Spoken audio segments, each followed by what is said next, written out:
사도행전 14장 19절부터 22절까지의 말씀입니다.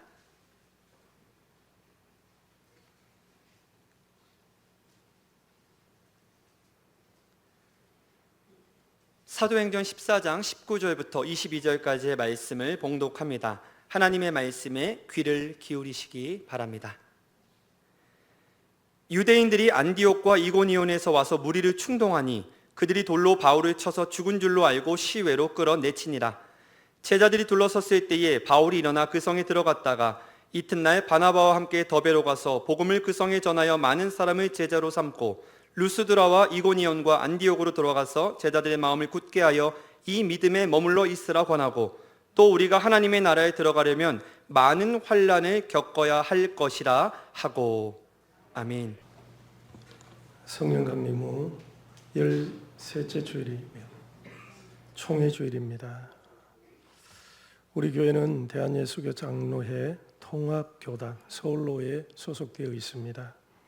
우리 장로님 기도하신 것처럼 우리 총회는 69개 노회, 약 9,440여 개 교회로 한국교회를 대표하는 교단입니다. 총회가 한국교회 연합과 일치, 개혁과 갱신을 위해 앞장서고 있으며 민족 복음화와 교회 개척, 성장을 위해서 노력하고 있습니다. 총회는 국내와 군 특수 선교처, 해외 다문화 선교처, 교육훈련처, 도농사회처, 행정재무처 등 이 5개 처로 운영되며, 이러한 전문 부서와 영역을 통해 총회가 미래지향적 정책을 세우고 예수 그리스도의 복음을 이 세상에서 실현하기 위해 많은 노력을 기울이고 있다라고 총회 홈페이지에 기록되어 있습니다. 총회를 위해서 기도를 바랍니다. 예수께서 성전에서 장사하는 사람을 내쫓으셨습니다. 총회가 불의와 거짓의 세력, 강도의 소굴이 되지 않도록 해야 합니다. 자신의 이익과 세력에 야합하는 것이 아니라 하나님 앞에서 부끄럽지 않아야 합니다. 우리 지난 1년의 사태로 인해서 총회가 부끄러움을 당했고, 총회가 자정 능력이 또 그런 의지가 있는가 의심이 되기도 합니다. 더 부끄러움을 당하기 전에 총회가 하나님 앞에 바로 세워질 수 있도록 기도해 주시기를 바랍니다. 생명을 주신 우리 예수께 나와 예배하는 성도들에게 하나님께서 은혜와 기쁨 주시기를 축원합니다. 지난 금요일에 구역 연합 예배를 드림으로 구역 모임이 시작되었습니다. 그때 말씀이 잠언 3장입니다. 잠언은 솔로몬이 자녀, 인생의 지혜를 찾는 이들에게 들려주는 말씀입니다. 그때 말씀을 전하며 이런 질문을 했습니다. 내가 살아오면서 내 자녀에게 들려주어야 할, 꼭 그 자녀들이 듣고 지켜야 할 잠언이 있다면 무엇인가? 솔로몬은 아들에게 이렇게 말합니다. 내 아들아, 나의 법을 잊어버리지 말며 내 마음으로 나의 명령을 지키라. 다른 어떤 것에 우선해서 하나님의 말씀을 너는 잊어버리면 안 된다. 내 아들아, 그것을 붙들고 그것을 중심으로 살라. 그것을 마음에 새기라고 말하죠. 오늘 말씀은 바울과 바나바가 복음을 전한 지역의 제자들을 다시 찾아가서 그들의 마음에 꼭 새겨야 할 이야기를 들려주는 내용입니다. 바울과 바나바는 복음을 전했던 도시를 다시 방문합니다. 그들은 안디옥에서 시작한 선교 여정의 역순으로 귀한 여정을 짭니다. 그런데 이들은 복음을 전했던 도시에서 쭉 지나며 복음을 전했던 도시에서 쫓겨났습니다. 무리가 돌로 치려고 해서 도망했습니다.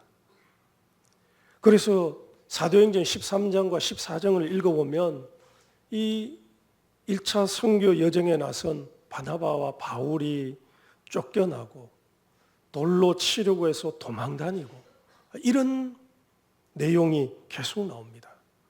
오늘 19절 말씀에서도 루스드라에서 유대인들이 무리를 충동했습니다. 그러자 무리가 바울을 돌로 쳐서 바울이 이번에는 죽은 줄 알고 도시 바깥에 내버렸습니다. 이처럼 선교 여정이 험난했습니다. 쫓겨나고 도망했습니다. 그런데 바울과 바나바는 안디옥으로 돌아가면서 다시 그 도시를 거쳐서 가려고 하죠. 그들이 돌아왔다는 소식이 들리면 어떻게 될까요? 벼르고 있는 유대인들이 혹독하게 공격할 겁니다. 그래도 두 사람은 다시 방문하기로 합니다. 귀한 여정을, 안전한 경로를 택해서 갈 수 있습니다. 그런데 그들은 안전이 보장되지 않은 도시, 그들을 박해한 도시를 들리는 여정이죠. 그 이유는 그 도시에 그들이 복음을 전해서 예수 믿는 제자들이 있었기 때문입니다. 내가 위험하더라도 예수를 믿는 그들에게 꼭 가르치고 전하고 싶은 교훈이 있었기 때문이죠. 내 목숨이 위험해지더라도 그들에게 이 말은 꼭 전해야 하겠다는 거죠. 그래서 그들은 위험을 안고 다시 찾아갑니다. 그래서 그들이 전하는 말씀이 22절입니다. 함께 봉독하겠습니다. 시작. 제자들의 마음을 굳게 하여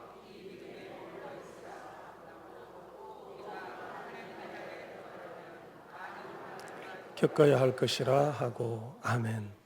바나바와 바울이 무엇을 이야기합니까? 제자들에게 이 믿음에 머물러 있으라 라고 합니다. 흔들리지 마라. 굳세게 있으라. 뿌리를 내리라 라고 하죠. 우리는 쉽게 흔들립니다. 작은 시련에 흔들리고 사람의 말에 흔들리고 세상의 미혹에 흔들립니다. 특히 제자들은 그들에게 복음을 전해준 바울과 바나바가 어떤 박해를 당하는지 보았습니다. 그들은 쫓겨났습니다. 그 도시에서. 유대인들은 그들을 죽이려 했습니다. 이 모습을 보고 그들이 흔들릴 수 있죠. 그래서 바울과 바나바가 찾아가서 예수 그리스도 안에 깊은 뿌리를 내리도록 이들을 돕습니다. 흔들리지 말고 견고하게 서도록 힘을 보탭니다. 믿음의 사람들, 지도자가 하는 일이 무엇일까요? 믿음이 강한 사람이 약한 사람에게 해야 할 일이 무엇일까요? 우리 교회 학교에서 교사가 학생들에게 가르치고 전하는 것이 무엇일까요? 너희가 믿는 믿음, 예수를 믿는 그 믿음을 끝까지 지키고 굳건하게 서도록 하는 일이죠. 예수를 믿는 믿음을 떠나지 말라. 이 믿음에 머무르라고 격려하고 힘을 주는 겁니다. 바울이 고린도 교회를 향해서도 이렇게 말합니다. 고린도전서 15장에 그러므로 내 사랑하는 형제들아 견실하며 흔들리지 말며 항상 주의 일에 더욱 힘쓰는 자들이 되라. 이는 너희 수고가 주 안에서 헛되지 않은 줄을 알미라 라고 합니다. 부활이 없다고 말하는 이들의 말로 인해서 이들이 흔들리는 물결처럼 그렇게 흔들렸습니다. 그래서 바울이 고린도 교회 서신을 보내며 흔들리지 말라고 견실하며 굳건히 서라고 말하는 거죠. 여러분 흔들리지 마십시오. 당신은 박해가 많아서 흔들렸습니다. 그 박해가 아주 혹독했습니다. 바울과 바나바처럼 예수의 복음을 믿고 예수의 복음을 전하면 자기가 살던 곳에서 쫓겨나거나 그들을 죽이려는 유대인들로 인해서 이리저리 도망다녀야 했습니다. 예수를 믿는 것은 그들이 안전하고 편안한 삶에서 벗어나 불편하고 위험한 것을 각오해야 하는 것이었습니다. 예수를 믿는 것은 기쁨이고 감사고 은혜이면서도 사람들의 미움과 박해를 각오해야 했습니다. 예수 믿지 않는 지금의 안정에서 예수와 함께하는 불안정한 길을 결단해야 했습니다. 그래서 바울이 우리가 하나님 나라에 들어가려면 많은 환난을 겪을 것이라 라고 말합니다. 지금과 많이 다르죠. 우리는 지금 예수 믿으면서 이전에 내가 누리던 부귀영화에다가 그것도 부귀영화가 아닐지라도 예수를 믿으면서 지금보다 더 나은 경제적 삶, 더 나은 무언가를 자꾸 요구하는데 초대교회 그리스도인들은 예수 믿지 않을 때 그들이 누리던 안정된 삶, 그리고 그들의 소유를 포기하고 불안하고 위험할지라도 예수 그리스도를 믿는 삶을 결단했다는 것입니다. 그래서 예수를 믿으면 환난이 있다, 시련이 있다라고 말합니다. 예수를 믿는 것으로 인해 어려움이 있습니다. 그러나 예수가 길이요 진리요 생명이기에 바울과 바나바가 위험하고 그곳에서 그들이 또다시 돌로 맞아서 죽음에 내몰릴지 모르지만, 그러나 예수 믿는 그들에게 찾아가서 제자들에게 이 믿음 안에 머물러 있으라, 이 믿음을 굳게 붙들라고 이야기를 하는 겁니다. 그러므로 사랑하는 여러분, 여러분이 예수 그리스도를 구주로 믿는다면 그 믿음을 굳건히 붙드십시오. 흔들리지 마십시오. 사람들이 무슨 말을 하든지, 사람들이 우리를 미워하든지 그럴지라도 그 믿음에 흔들리지 마십시오. 지금 우리가 사는 시대는 박해 시대는 아니죠. 그러나 우리 선조들은 박해를 받았죠. 지금은 유혹의 시대입니다. 우리가 예수 믿는 것으로 인해 공동체 박해를 당하지 않습니다. 개인의 박해는 있을 수 있습니다. 지금은 유혹의 시대죠.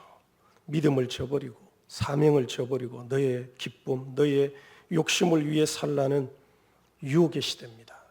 그리스도인이 쾌락과 돈에 미혹되고 있습니다. 그래서 세상을 사랑해서 믿음에 관하여 파선한 사람들이 있는 것이죠. 환난의 시대에 이 믿음에 머물러 있으라. 하나님 나라에 들어가려면 많은 환난을 겪어야 한다고 바울이 이야기한 것처럼 여러분 믿음에 굳건히 머무십시오. 하나님 나라에 들어가려면 많은 미혹이 있을 것입니다. 그래도 믿음에 굳게 서서 오직 예수, 오직 믿음으로 흔들리지 않으며 굳건하게 사는 예수의 제자들이 되길 축원합니다. 기도하겠습니다. 오늘 말씀을 기억하며 기도하겠습니다. 여러분 흔들리고 있습니까? 물결치는 파도처럼 그렇게 왔다 갔다 흔들리고 있습니까? 이 믿음에 굳건히 서십시오. 이 신앙이 여러분을 구원하고 영생에 이르게 하는 것입니다.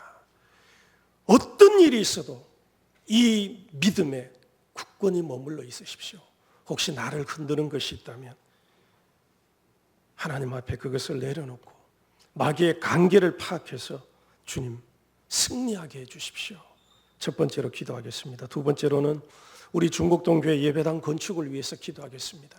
하나님 시작하였으니 은혜로 이루게 해 주십시오. 우리의 믿음으로 이 일이 이루어지게 해 주십시오.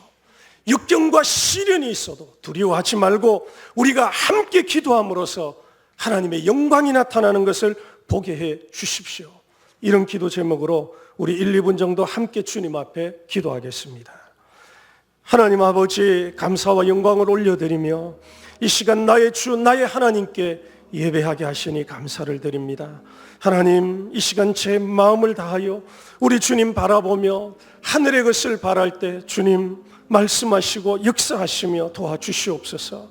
특별히 이 시간 하나님 이 믿음에 머물러 있을 수 있도록 하나님 우리가 굳건하게 예수 그리스도 안에 신앙의 뿌리를 내리게 주님 도와주십시오. 하나님 세상은 계속 흔듭니다.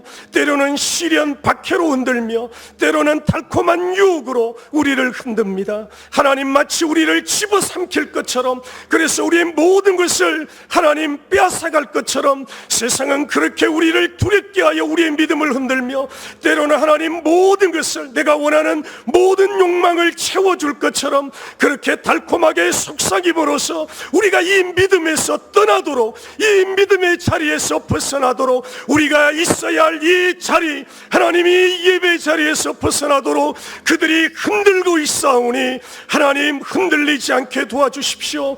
이 믿음에 굳건하게 있어서 뿌리를 깊이 내리며 아버지 시편 1편의 말씀처럼 하나님의 말씀을 묵상함으로 아버지 시냇가의 신기온 나무와 같이 시절을 쫓아 열매를 맺는 그러한 믿음의 깊은 사람이 되어지는 우리 중곡동교회 성도들이 되게 주옵소서. 하나님, 우리 중곡동교회 예배당 건축을 위하여 기도합니다. 아버지, 이제 시작되었사오니 우리 세운 우리 건축위원들을 통하여 하나님의 일을 이루어 주시옵소서. 이들이 기도하며 앞서 우리에게 보이며 행해 나갈 때 하나님 이들을 통하여 일하여 주시고 이들을 통하여 한 걸음 한 걸음 하나님께서 행하시는 그 모습들이 보여지며 우리 예배당이 이루어져 갈 수 있도록 도와주시옵소서. 특별히 이제 설계를 하게 됩니다. 하나님 보여주시고 아버지 세밀한 부분까지 아버지 놓치지 않도록 매와 같은 눈을 저들에게 허락하여